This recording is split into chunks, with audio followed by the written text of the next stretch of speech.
Hello guys, first of all మీ అందరికీ అయితే శ్రీరామనవమి శుభాకాంక్షలు. సో మనం మార్వాడి యూనివర్సిటీ గురించి ఫస్ట్ పార్ట్ తీసి 9 months అయితే అయింది. ఈ 9 monthsలో చాలా మెసేజ్లు, చాలా డిఎమ్స్ వచ్చినాయి. సో మీ అందరి సపోర్ట్కి అయితే చాలా థ్యాంక్స్. సో మనం అప్పుడు అనుకున్నదే పార్ట్ 2 చేయాలని చెప్పి కొన్ని టాపిక్స్ ఉండిపోయినాయి, దీని మీద చేద్దాం అనుకున్నవి. సో నేనైతే కొంచెం గడ్డవచ్చగా చేద్దాం అనుకుంటున్నాను, కంబ్యాక్ వీడియో కదా, కానీ ఒక ఇంపార్టెంట్ వ్యక్తి అపాయింట్మెంట్ ఇప్పుడే దొరికిందనమాట. సో వీడియోలో చూపించడానికి, సో అందుకే కొంచెం లేట్ అయింది. సో ఏమాత్రం ఆలస్యం చేయకుండా వీడియో అయితే స్టార్ట్ చేసేద్దాం. సో చాలా మంది అయితే నేను స్పోర్ట్స్ గురించి 9 months నుంచి చాలా అడుగుతున్నారు, కామెంట్స్లోనే చూస్తున్నా, కానీ రిప్లై ఇవ్వకపోవడానికి కారణం ఏంటంటే, సో నేను చెప్పేదానికన్నా స్పోర్ట్స్ గురించి ఒక ఎక్స్పర్ట్ని తెప్పించి మీకు చెప్తే మీకు బాగా అర్థమవుతుందని చెప్పి వెయిట్ చేశాను అనమాట. So he's ad expert. So Marwadi university sports committee vice president అనమాట. సో తిన మాటలోనే విందాం మన స్పోర్ట్స్ గురించి ఇక్కడ యూనివర్సిటీలో ఎలా ఉంది అనేది. అసలు మన యూనివర్సిటీలో ఎన్ని స్పోర్ట్స్ ఉన్నాయి చెప్పు. యాక్చువల్గా మన యూనివర్సిటీలో దగ్గరగా 34 స్పోర్ట్స్ ఉన్నాయి. మెయిన్లీ అంటే మనకి cricket, football, volleyball, basketball, table tennis, indoor games అయితే బ్యాడ్మింటన్ ప్రెసెంట్ కోర్ట్ లేదు. కాకపోతే ఇంట్రెస్ట్ ఉన్న వాళ్ళని, అంటే బాగా ఆడే ప్లేయర్స్ వాళ్ళని బయటకు తీసుకెళ్ళి అక్కడ కోచింగ్ క్యాంప్ ఇవ్వడం, లేదంటే నేషనల్స్ అప్పుడు ఏదైనా మ్యాచెస్ ఉన్నప్పుడు బయట యూనివర్సిటీలో ఉన్న కోర్టులో ప్రాక్టీస్ చేయించడం, ఇలాంటివి చేస్తారు అనమాట. సో మనకి 34 స్పోర్ట్స్లో అన్ని స్పోర్ట్స్ మన యూనివర్సిటీలో ఉండవు. కొన్ని స్పోర్ట్స్ ఇంట్రెస్ట్ ఉన్న వాళ్ళు రిజిస్టర్ అవుతారు కదా, వాళ్ళకి సెపరేట్గా బయటకు తీసుకెళ్ళి అక్కడ కోచింగ్ ఇవ్వడం అనేది జరుగుతుంది. ఓకే, అంటే కొంతమంది ఉంటారు కదా, ఎలా భయపడతారంటే లైక్ యూనివర్సిటీకి వస్తున్న ఎడ్యుకేషన్ ఉంటుందేమో, కొంతమంది ఓన్లీ స్పోర్ట్స్ మీద ఉంటుంది. సో వాళ్ళకి యూనివర్సిటీ సపోర్ట్ ఉంటుందా, లేకపోతే ఇంకా తొక్కుతారు, లేకపోతే అంటారు కదా ఇంకా నార్త్ డామినేషన్, సౌత్ డామినేషన్ అని ఇబ్బంది ఉంటాయి, అలాంటివి ఏమైనా ఉంటాయా, లేకపోతే బాగానే ఉంటుందా స్పోర్ట్స్ లో ఇక్కడ మన యూనివర్సిటీలో? యాక్చువల్గా అది అలాంటి ప్రతి యూనివర్సిటీలో ఉంటది, కాకపోతే మనం పర్ఫార్మెన్స్ బేస్ అయి ఉంటది. ఇన్ కేస్ మన పర్ఫార్మెన్స్ ఒక ఎక్సలెన్స్ గా ఉందంటే, ఇంకా ఎంత పొలిటిక్స్ ఉన్నా ఆ పొలిటిక్స్ కూడా మనం ఆపలేదు కదా. అంటే బిగినర్ ప్లేయర్స్ కి వీళ్ళకి అయితే కొంచెం కష్టం అనే చెప్పొచ్చు. నువ్వు ఒక మంచి టాలెంటెడ్ ప్లేయర్ అయి ఉండి, మంచి నాలెడ్జ్ అయి ఉంటే ఇవన్నీ నువ్వు ఫేస్ చేయగలుగుతావు. అన్ని ప్రతి యూనివర్సిటీలో కామన్ ఉంటాయి, కాకపోతే నువ్వు ఫేస్ చేసే దాన్ని బట్టి ఉంటుంది ప్రతిదీ. ఓకే, మరి కొంతమంది స్పోర్ట్స్ పక్కకు పెడితే ఎన్సీసీ, ఎన్ఎస్ఎస్, పిల్ల జమీందర్ మూవీ చూసి వచ్చే వాళ్ళు కూడా కొంతమంది ఉంటారు. సో వీటి గురించి ఏం చెప్తావు? ఎన్సీసీ, ఎన్ఎస్ఎస్ మన క్యాంపస్ లో. మార్వాడి యూనివర్సిటీలో మనకి స్పోర్ట్స్, ఎన్ఎస్ఎస్, ఎన్సీసీ ఇంకా చాలా యాక్టివిటీస్ ఉంటాయి. అంటే బేస్డ్ ఆన్ యువర్ ఇంట్రెస్ట్, నీకు ఏది ఇంట్రెస్ట్ ఉంటే దాంట్లో రిజిస్టర్ అవుతావు. కొంతమంది స్పోర్ట్స్ లో అవుతారు, కొంతమంది ఎన్సీసీ, కొంతమంది ఎన్ఎస్ఎస్ లో అవుతారు. ఎన్సీసీ వాళ్ళకి ఏబీసీ సర్టిఫికేట్ మొత్తం 3 years వాళ్ళకి ఉంటుంది. ఎన్ఎస్ఎస్ వాళ్ళకి కూడా ఉంటుంది. ఎన్ఎస్ఎస్ అయితే నీకు ఎక్కువ సోషల్ సర్వీస్ అండ్ డొనేషన్స్ కి వాటికి ఎక్కువ నేను రిప్రజెంట్ చేస్తూ ఉంటారు బయట. ఎన్సీసీ అంటే మనకు తెలిసిందే, పెరైడ్స్ కి, ఏమైనా ఈవెంట్స్ అప్పుడు, ఇండిపెండెన్స్ డే అండ్ మనకి సర్టిఫికేట్ కి కావాల్సిన ట్రైనింగ్, కోచింగ్ క్యాంప్స్ అని ఉంటాయి. సో ఇంకా అలా అనమాట. ఇంకా స్పోర్ట్స్ అంటావా, స్పోర్ట్స్ అయితే మనకి నువ్వు చూస్ చేసుకోవచ్చు. ఒకవేళ నువ్వు నేషనల్ ప్లేయర్ అయితే ఒక 2 sports లిమిట్ ఉంటుంది. నువ్వు 2 sports వరకు నేషనల్స్ ఆడొచ్చు. ఇంకా నీకు ఇంట్రెస్ట్ ఉందంటే బేస్డ్ ఆన్ యువర్ మేనేజ్మెంట్, నువ్వు మేనేజ్ చేసుకున్న దాన్ని బట్టి నువ్వు ఆడే స్పోర్ట్స్ నీ టాలెంట్ బేస్ అయి ఉంటుంది. సో మరి కొంతమందికి ఏంటంటే ఇప్పుడు అటెండెన్స్ ప్రాబ్లం ఉంటుంది, మనకేమో 75% మ్యాండేటరీ అటెండెన్స్. సో కొంతమంది భయపడతారు, ఇప్పుడు నేను స్పోర్ట్స్కి వెళ్ళిపోతే అటెండెన్స్ పోద్దేమో, మళ్ళీ మార్కులు తగ్గిస్తారేమో, అలాంటి భయం ఉంటుంది. దాని గురించి ఏం చెప్తున్నావు? యాక్చువల్లీ మనకి 3 shifts ఉంటాయి కదా, మార్నింగ్, ఏబిసి. ఒక నిమిషం, ఇది కూడా చాలా మంది ఫోన్లో కూడా అడిగారు కాలేజ్ టైమింగ్స్ గురించి చెప్పమని. మనకైతే 3 shifts ఉంటాయి. ఒకటి 7:30 నుంచి 1:30 వరకు ఉంటుంది, ఇంకొకటి 9:30 నుంచి 4:30 దాకా ఉంటుంది, ఇంకొకటి 1:30 నుంచి 6:30 దాకా ఉంటుంది. షిఫ్ట్స్ అనమాట, అంటే మనకి జనాభా ఎక్కువ కదా, సో అందుకని 3 shifts లో ఉంటుంది అనమాట. కంటిన్యూ మనకి ఆ షిఫ్ట్ ప్రకారం అనేది, అంటే నువ్వు ఇన్ క్యాంపస్ హాస్టలర్ అయితే ఏ షిఫ్ట్ లో, అవుట్ సైడ్ అయితే బి షిఫ్ట్, అదే డే స్కాలర్ అయితే 3rd shift అలా ఉంటుంది బేస్డ్ ఆన్. కాకపోతే నువ్వు ఇన్కేస్ స్పోర్ట్స్ లో ఉన్నావు అంటే, నువ్వు ఏ షిఫ్ట్ లో ఉన్నా కూడా నువ్వు మార్నింగ్ షిఫ్ట్ తీసుకోవచ్చు. సో నీ క్లాసెస్ అనేవి 1:30 కంప్లీట్ అయిపోతాయి. తర్వాత నువ్వు రెస్ట్ తీసుకుని వర్క్స్ కంప్లీట్ చేసుకుని కోచింగ్ సెషన్స్ 4 టైం స్టార్ట్ అవుతాయి.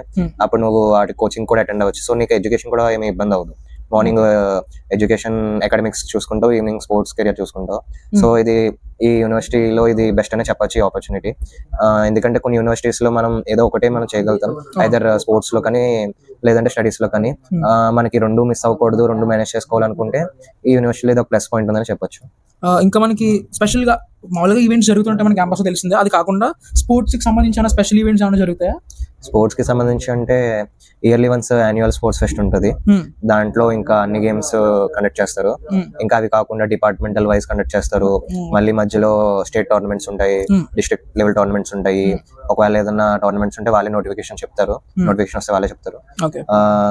నెక్స్ట్ వాళ్ళు ఇన్ కేస్ నువ్వు సెలక్షన్స్ లో సెలెక్ట్ అవుతే, సో నువ్వు ఏ స్పోర్ట్స్ లో అయితే రిజిస్టర్ అయ్యో ఆ స్పోర్ట్స్ త్రూ నువ్వు టీమ్ గా కానో సోలో గేమ్స్ లో కానో పార్టిసిపేట్ చేయొచ్చు అన్నమాట. సో ఓకే, నువ్వు ఇక్కడికి వచ్చాక స్పోర్ట్స్ గురించి చెప్పే బాగానే ఉంది. ఒకవేళ క్యాంపస్ కి రాకముందే వాళ్ళ ముందు నుంచి ఏమన్నా స్పోర్ట్స్ లో ఉన్నా, వాళ్ళకి ఏమైనా మెడల్స్ కానీ సర్టిఫికేషన్స్ కానీ ఉన్నా, సో అవి ఇక్కడికి వచ్చాక ఎలా యూజ్ అవుతాయి? వాళ్ళు ఉంటే ప్లస్ లేకపోతే యూజ్ అవుతా అవదా? అది కూడా ప్లస్ అనే చెప్పొచ్చు. మన యూనివర్సిటీలో స్పోర్ట్స్ నేషనల్స్ ఆడున్నా, ఒక స్టేట్ లెవెల్ వరకు ఆడున్నా మనకి స్కాలర్షిప్ అనేది వస్తుంది మెయిన్లీ. అది ఎడ్యుకేషన్ కూడా కావచ్చు. సపోజ్ ఇంటర్ లో ఒక 80+% ఉండి ఏదన్నా ఎంసెట్ లో మంచి ర్యాంక్ వచ్చి ఇలాంటి ఏమన్నా ఉంటే మనకి స్కాలర్షిప్ వస్తుంది. ఒక 20%, 30% స్కాలర్షిప్ వస్తుంది. అది నీకు ఫుల్ స్కాలర్షిప్ కావాలంటే నువ్వు ఇంకా టాప్ లో ఉండాలన్నమాట. సపోజ్ స్పోర్ట్స్ నేషనల్ లెవెల్ ఆడి ఉండాలి. పార్టిసిపేషన్ సర్టిఫికేట్ ఉన్నా పర్లేదు. ఎడ్యుకేషన్ లో కూడా అంతే, నీకు ర్యాంక్ మంచిది వచ్చి ఒక 90% వచ్చినా నీకు 50% to 100% స్కాలర్షిప్ రావచ్చు. ఓకే, సో ఇది మొత్తానికి స్పోర్ట్స్ గురించి. ఇంకా ఏమన్నా ఉన్నాయా దీని గురించి చెప్పాల్సిన? స్పోర్ట్స్ గురించి నాకు కవర్ చేస్తాను అనుకుంటున్నా. మాక్సిమం స్విమ్మింగ్ కూడా ఉంది. మన స్విమ్మింగ్ ఉన్నట్టు ఎక్కడ స్విమ్మింగ్ అదే చెప్పా కదా, ఇంట్రెస్ట్ ఉన్న వాళ్ళు బయట తీసుకెళ్లి మన అక్కడ రెంట్ తీసుకుని మన వాళ్ళు కోచింగ్ ఇస్తారు. ఓకే, ఇక్కడ చాలా మన సౌత్ ముఖ్యంగా మన క్రికెట్ ఉంటదిగా బాగా ఇష్టం. సో క్రికెట్ కి ఇక్కడ ఎక్కువ వాల్యూ లేకపోతే బ్యాడ్మింటన్ కా వాల్యూ? అంటే ఎక్కువ అంటే నీకు పుష్ చేస్తారు. ఓకే, నీకు ఎక్కువ కండక్ట్ చేయడం కానీ ఈవెంట్స్ కానీ వీటి గురించి. క్రికెట్ అన్ని గేమ్స్ ఈక్వల్ గానే ఉంటాయి. ఓకే, క్రికెట్ ఎక్కువ, ఫుట్బాల్ ఎక్కువ, బాస్కెట్బాల్ ఎక్కువనే ఉండదు. ఇప్పుడు సపోజ్ క్రికెట్ 2 times కండక్ట్ చేస్తే ఇంకా బాస్కెట్బాల్ కూడా 2 times కండక్ట్ చేస్తారు. జరుగుతాయి అన్ని ఈవెంట్స్ కంటిన్యూగా జరుగుతాయి. కాకపోతే ఒక ఆర్డర్ ఉంటుంది, దాని బేస్ లో జరుగుతుంది అన్నమాట. కాకపోతే అన్ని ఈక్వల్ గానే ఉంటాయి. ఇప్పుడు జనరల్ గా ఈ రెండు స్పోర్ట్స్ ఏంటంటే ఈ బాస్కెట్బాల్ ఒకటి, ఫుట్బాల్ ఒకటి, ఆఫ్రికన్స్ డామినేషన్ ఉంటుంది జనరల్ గా. వాళ్ళ పర్సనాలిటీకి, వాళ్ళ ఫేవరిజం కి వాళ్ళకి ఉంటుంది. సో అక్కడ ఉన్న మన వాళ్ళు రానివ్వకపోవడం కానీ అలాంటివి ఏమైనా ఉంటాయి, లేకపోతే మన వాళ్ళు కూడా ఈక్వల్ గా పార్టిసిపేట్ చేయొచ్చా? చెప్పగా సెలక్షన్స్ ఉంటాయి. సెలక్షన్స్ లో సెలెక్ట్ అయిన వాళ్ళని కోచింగ్ క్యాంప్ లో సెలెక్ట్ చేస్తారు. వాళ్ళు ఓన్లీ ఆ ప్లేయర్స్ కి ఎక్కువ ప్రయారిటీ ఉంటుంది. నెక్స్ట్ నీకు ఇంట్రెస్ట్ ఉంటే కోచింగ్ టైంలో తప్ప మిగతా టైంలో వెళ్ళి ఆడుకోవచ్చు.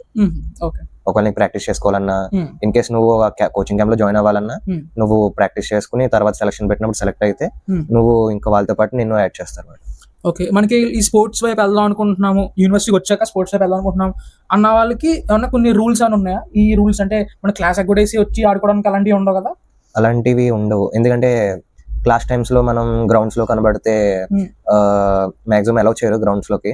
ఒకవేళ కొంతమంది డే స్కాలర్స్ కి లెక్చర్ ఉంటుంది, ఆ టైంలో మేబీ పర్మిషన్ తీసుకుని నీకు అంతగా ప్రాక్టీస్ చేసుకోవాలనుకుంటే వెళ్ళి చేసుకోవచ్చు. ఓకే, సో ఇది మొత్తానికి మన యూనివర్సిటీ స్పోర్ట్స్ గురించి. ఎవరికైనా ఏదైనా డౌట్ ఉంటే నీ నెంబర్ ఇస్తా, వచ్చి అక్కడ నీ నెంబర్ ఇస్తా, డైరెక్ట్ గా కాల్ చేసన్నా మెసేజ్ చేసన్నా మీకు ఏమైనా ఇంకా క్వైరీస్ అని ఉంటే స్పోర్ట్స్ గురించి కనుక్కుంటే మనోడు పాజిటివ్ గానే రెస్పాండ్ అవుతాడు. సో ఇదన్నమాట స్పోర్ట్స్ గురించి అయితే. సో నెక్స్ట్ టాపిక్ వెళ్దాం. నెక్స్ట్ టాపిక్ వచ్చి హాస్టల్స్. దీని గురించి మాట్లాడదాం అనుకున్నాను నేను. చాలా మంది అడిగారు ఈ 9 months లో మాకు లోపల హాస్టలే కావాలి, బయట హాస్టల్స్ ఎలా ఉంటాయి మాకు తెలియదు అని చెప్పేసి చాలా మంది అడిగారు. నిజం చెప్పాలంటే లోపల హాస్టల్స్ కన్నా బయట హాస్టల్స్ ఇంకా నీట్గా ఉంటాయి, బాగుంటాయి. సేఫ్టీ గురించి మీరు భయపడాల్సిన, అబ్బాయిలకి సేఫ్టీ ఉంటుంది మరి చెప్తారు కానీ సేఫ్టీ గురించి భయపడాల్సిన అవసరం లేదు. అసలు బయట హాస్టల్స్ ఏమేమి ఉన్నాయి చెప్పరా పేర్లు? బయట గ్యాలక్సీ ఉంది, శ్రీహర్ష, వారాహి, ఇంకా కాలేజ్ అయితే ఈశ్వర్ హైట్స్ ఉంది, శ్రేజ్ ఉంది, ఉత్కర్ష్ ఉంది, ఆర్సిపి ఉంది, ఇంకా కొన్ని పీజీలు ఉన్నాయి, ఇంకా కొన్ని కొత్తవి కూడా వస్తున్నాయి. ఓకే, సో మీకు తెలుసుగా అసలు ఎలా ఉంటుంది బయట హాస్టల్స్ లోపల కంపారిజన్ చేస్తూ చెప్తే ఎలా ఉంటుంది అంటావు?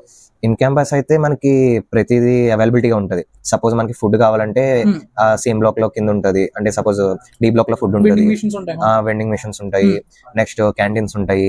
ఒకవేళ నీకు నాన్ వెజ్ తినాలనుకుంటే ఇంటర్నేషనల్ మెస్ దగ్గర కొత్త స్టాల్స్ పెట్టారు, ఒక 5 to 6 స్టాల్స్ ఉంటాయి. అక్కడ మంచిగా బిర్యానీ, ఇంకా వెజ్ ఉంటది, నాన్ వెజ్ ఉంటది, టిఫిన్స్ ఉంటాయి. అన్ని ఇప్పుడు అవైలబిలిటీలోకి వచ్చినాయి, ఒకప్పుడు లేవు, ఇప్పుడు వచ్చినాయి. నెక్స్ట్ హాస్టల్స్ అంటావా, బయట డిఫరెంట్ హాస్టల్స్ ఉన్నాయి. ఒక్కొక్క చోట ఒక్కొక్క ఫుడ్ టేస్ట్ ఉంటుంది. మనం ఒకసారి అంటే బేస్డ్ ఆన్ యువర్ ప్రయారిటీ, నీకు ఎక్కడ ఇంట్రెస్ట్ ఉంటే అక్కడ చెక్ చేసుకుని నీకు ఎక్కడ నచ్చితే అక్కడ. కొన్ని చోట రూమ్స్ బాగుంటాయి, కొన్ని చోట ఫుడ్ బాగుంటది, కొన్ని చోట రెండు బాగుంటాయి, కొన్ని చోట నీకు ప్రైస్ నచ్చొచ్చు. అలాగా నీకు based on your interest, based on your comfortable బట్టి నువ్వు అన్ని ఒకసారి చెక్ చేసుకుని చూస్ చేసుకుంటే బెస్ట్ అని చెప్తాను. ఇది కొంచెం ప్రాబ్లం అవుతుంది కదా, అంటే అందరూ లోపల హాస్టల్స్ మాకు కావాలి అంటున్నారు. కొంతమంది ఉన్నారు, వాళ్ళకంటే నా సజెషన్ త్వరగా బుక్ చేసుకోవడమో లేదంటే అడ్మిషన్ తీసుకోవడం ఏదో చేస్తే వాళ్ళకి ఇన్ క్యాంపస్ లో దొరికే ఛాన్స్ ఉంది. ఒకవేళ నేను అంటుంది ఏంటంటే లైక్ మీకు ఒక నిజంగా దొరికినా దొరకపోయినా అంత భయపడాల్సిన అవసరం అయితే ఏం లేదు. బయట హాస్టల్స్ కూడా చాలా బాగుంటాయి. ఇది అసలు హాస్టల్ గురించి మేము చెప్దాం అనుకున్నాం. ఇన్ కేసు ఇప్పుడు ఇన్ క్యాంపస్ లో మనకి ప్లేస్ దొరకకపోయినా వాళ్ళు కాలేజ్ తో కనెక్ట్ అయ్యే హాస్టల్స్ ఉన్నాయి, ఈశ్వర్ హైట్స్. అక్కడ నువ్వు కొన్ని రోజులు స్టే ఉంటే ఇన్ క్యాంపస్ లో వేకెన్సీ రాగానే వాళ్ళు నేను ఇక్కడికి చేంజ్ చేస్తారు. ఓకే, హాస్టల్ తో మన యూనివర్సిటీతో కనెక్షన్స్ ఉన్న హాస్టల్స్ అయితే మీకు ఫీజు కూడా ఇంకా తక్కువ ఉంటుంది అనుకుంటున్నాను నేను. ఇన్ క్యాంపస్ తో కన్నా అక్కడ బయట ఫీజు తక్కువ ఉంటుంది, ఒక 15,000 డిఫరెన్స్ ఉంటుంది. ఓకే, ఫుడ్ అయితే ఇన్ క్యాంపస్ కి నుంచే అక్కడికి ఆ హాస్టల్స్ కూడా సప్లై అవుతాయి. ప్రైవేట్ హాస్టల్స్ అయితే వాళ్ళు డిఫరెంట్ మెనూ ఉంటుంది. నెక్స్ట్ మళ్ళీ డిఫరెంట్ రూల్స్ అండ్ రెగ్యులేషన్స్ ఉంటాయి. మొత్తం సెక్యూరిటీ సిస్టమ్ మొత్తం డిఫరెంట్ ఉంటుంది. బేస్డ్ ఆన్ హాస్టల్ డిపెండ్ ఉంటుంది. అది సేఫ్టీ అయితే మీరు అంత ఆలోచించద్దు, దీనికి మీద మళ్ళీ డిస్కషన్స్ అవసరం లేదు కూడా. సో రెండు బయట లోపల అనే డిఫరెన్స్ ఏం లేదు, అన్ని దగ్గరగానే ఉంటాయి ఇంచుమించు. ప్రతిదానికి ట్రాన్స్పోర్ట్ ఫెసిలిటీ కూడా ఉంది మాక్సిమం. మనకి సపోజ్ నువ్వు ఈశ్వర్ హైట్స్ తీసుకుంటే అక్కడ నుంచి బస్ ఉంటుంది, బస్ ప్రొవైడ్ చేస్తారు. అది యూనివర్సిటీ కాబట్టి నీకు ఇప్పుడు గ్యాలక్సీ, శ్రీహర్ష, వారాహి ఇలాంటివి మనమే ఓన్ ట్రాన్స్పోర్ట్, అంటే దగ్గరే అవి 1 to 2 kilometers రేడియస్ లో ఉంటది. ఆటోలో రావడమో, బస్ లో రావడమో, లేదంటే బై వాక్, కొంతమంది సైకిల్స్, కొంతమంది bikes, based on your interest. So ఇదన్నమాట హాస్టల్స్ గురించి అయితే ఇన్ఫర్మేషన్. సో మీకు డౌట్స్ అయితే క్లియర్ అయినాయి అనుకుంటున్నా హాస్టల్స్ గురించి. ఫీజు అన్ని మీరు కన్సల్టెంట్ తో మాట్లాడితే వాళ్ళు చెప్తారు, అంత డీటెయిల్స్ ఇప్పుడు ఇప్పటికే లాంగ్ అవుతుంది వీడియో. సో ఫీజు అన్ని సరే మీరు కన్సల్టెన్సీ వాళ్ళతో మాట్లాడితే మీకు ఫీజ్ స్ట్రక్చర్ అని క్లియర్. నెక్స్ట్ ఇంపార్టెంట్ టాపిక్, నన్ను ఎక్కువగా అడిగిన టాపిక్ ఏంటంటే ఫుడ్ గురించి. సో ఫుడ్ గురించి ఫ్యాక్ట్ మాట్లాడాలంటే మనకి గుజరాతీ కల్చర్ కానీ కుకింగ్ స్టైల్ కానీ వేరుంటుంది. సో మన తెలుగు స్టేట్స్ కుకింగ్ స్టైల్ కానీ కల్చర్ కానీ వేరుంటుంది. సో ఫుడ్ దగ్గర ఏమన్నా కొంచెం ఇబ్బంది పడితే పడచ్చు. నేను పూర్తిగా బాగుంటుంది అని చెప్పను, బాగోదు అని చెప్పను. కానీ మనకి ఏంటంటే ఫుడ్లో మనకి 3 మెస్ ఆప్షన్స్ ఉన్నాయి కదా, వాటి గురించి ఒకసారి చెప్పు. మన 3 మెస్ ఆప్షన్స్ గురించి. మనకి 3 మెస్ ఉన్నాయి కదా, ఒకటి నార్త్, సౌత్, ఒకటి ఇంటర్నేషనల్. అవి కాకుండా మనకి ఇంకా స్టాల్స్ ఉన్నాయి. అక్కడ నాన్ వెజ్ ఐటమ్స్, టిఫిన్స్, ఇంకా వెజ్ ఐటమ్స్ అన్ని దొరుకుతాయి. స్నాక్స్, స్టార్టర్స్, మాక్టైల్స్, ఇంకా జ్యూసెస్ అన్ని మాక్సిమం అన్ని అవైలబిలిటీలో ఉంటాయి, అన్ని యూనివర్సిటీ సరౌండింగ్స్ లోనే. నెక్స్ట్ ఇంటర్నేషనల్ మెస్ లో అయితే మనకి 3 days నాన్ వెజ్ ఉంటుంది, 3 days ఎగ్ ఉంటుంది, అండ్ ఇంకా పిజ్జా, స్నాక్స్ అన్ని ఐటమ్స్ ఉంటాయి. అన్లిమిటెడ్, క్వాలిటీ బాగుంటుంది ఇంటర్నేషనల్ మెస్ లో. మన సైడ్ అన్లిమిటెడ్ కాదు, ఇంటర్నేషనల్ మాత్రం అన్లిమిటెడ్ ఫుడ్. అన్లిమిటెడ్. మనది నార్త్, సౌత్ లో కూడా ఫుడ్ బాగుంటది, కాకపోతే కొన్ని ఐటమ్స్ అన్లిమిటెడ్ రావు, నచ్చకపోవచ్చు కూడా కొన్ని. అంటే ఎక్కువ క్రౌడ్ ఉన్నప్పుడు ఆ టైంలో మనకి, అంటే ఎక్కువ బాగున్న ఐటమ్స్ కదా అందరూ వచ్చి తినడం అని చేస్తారు. సో నీకు క్వాలిటీ ఫుడ్ అన్లిమిటెడ్ కావాలనుకుంటే ఇంటర్నేషనల్ కి ప్యాక్ ఉంటుంది, ఆ ప్యాకేజ్ పే చేసుకుంటే మంత్లీ 1,800 to 2,500 ఉంటుంది. నువ్వు అక్కడికి వెళ్ళి తినొచ్చు. నీకు నాన్ వెజ్ ఉంటుంది అక్కడ, ఓన్లీ నాన్ వెజ్ ఉంటుంది, వెజ్ ఉండదు ఇంటర్నేషనల్ లో. అంటే లైక్ స్నాక్ ఐటమ్స్ వాళ్ళ పాస్తాలని, పిజ్జాస్ అని ఇవి ఉంటాయి మళ్ళీ ఇంటర్నేషనల్. సో నీకు జనరల్ గా మనకి మన ఫుడ్ నచ్చలేదు ఒక ఎగ్జాంపుల్, ఒక ట్యూస్డే, వెన్స్డే నచ్చలే, సో ఇంటర్నేషనల్ కి సపరేట్ గా పే చేసి ఒక్క రోజు తినొచ్చు కావాలంటే. తినొచ్చు. ఎంత అలా ఒక్క రోజు తినాలంటే పర్ మీల్ 250 ఉంటుంది. ఓకే, అంటే నువ్వు మంత్లీ తీసుకుంటే బెస్ట్. ఓకే, ఒక్క రోజు కాకుండా. లేదు అంటే మనకి బయట స్టాల్స్ లో తిన్నా సరే ఒక్క మీల్ బాగానే ఉంటుంది. సో అలా అడ్జస్ట్ చేసుకోవచ్చు ఒకవేళ మనకి ఏదైనా ఒక రోజు నచ్చకపోయినా. సో ఇదన్నమాట ఫుడ్ గురించి అయితే.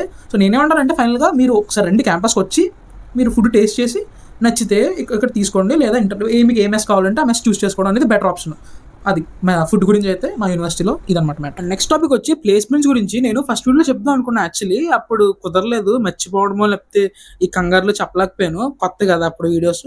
సో ఇప్పుడు చెప్దాం అనుకున్న ప్లేస్మెంట్స్ ఏంటంటే లైక్ మా బ్యాచ్ ఇది సిఎస్సి ఏఐఎంఎల్ వాళ్ళకి ఇప్పుడు వచ్చి ప్లేస్మెంట్స్ జరగలే, ఏఎంఎల్ వాళ్ళకి స్పెషలైజేషన్.